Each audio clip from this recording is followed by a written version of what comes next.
सर्व युवा प्रतिष्ठान किरण देशमुख मित्रमंडळ यांच्या वतीने आयोजित या दहीकाल्याच्या दहीहंडीच्या कार्यक्रमामध्ये मंचावर उपस्थित असलेले महाराष्ट्र सरकारचे मुख्यमंत्री माननीय गणेश नाईक साहेब ज्यांच्या नेतृत्वात या भिवंडीमध्ये मोठ्या प्रमाणात विकास कार्य झाली ते माजी राज्यमंत्री श्री कपिल पाटीलजी, दुसरे आपले खराडीचे आमदार महेश चौगुलेजी, आमदार प्रवीण दरेकरजी, आमदार निरंजन डावखरेजी, या ठिकाणी उपस्थित श्री जितेंद्र डागी, मनीष सावंत, सुनील पाटील, देवेश पाटील, हर्षल पाटील, सर्वच मंचावरील मान्यवर आणि उपस्थित सर्व माझ्या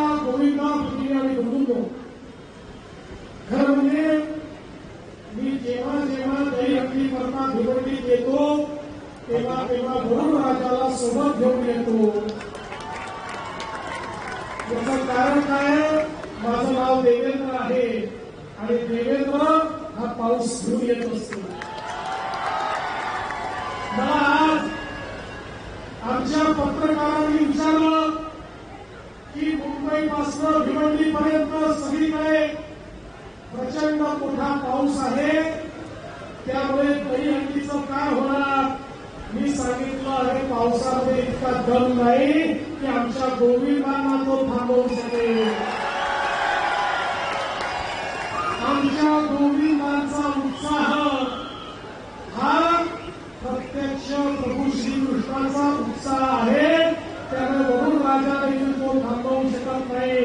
आणि भिवंडीमध्ये तोच उत्साह तुमच्यामध्ये मला पाहायला मिळतोय, म्हणून तुमचं मनापासून अभिनंदन करतो. माझ्या गोविंदा भगिनी आणि बंधूंनो, आपल्याला कल्पना आहे नुकतंच भारतीय सेनेने ऑपरेशन सिंधूच्या माध्यमातून पाकिस्तानमध्ये घुसून पाकिस्तानच्या पापाची हंडी फोडली आहे.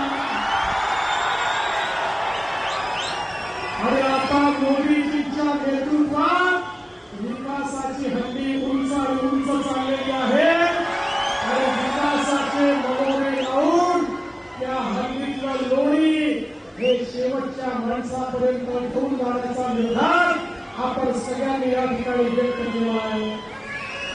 कपिल पाटीलजी मागच्या काळातही या भिवंडीचं चित्र आपण बदललेलं आहे. मध्ये थोडा 2.5 वर्षाचा खंड पडला होता, तर आता काळजी करू नका.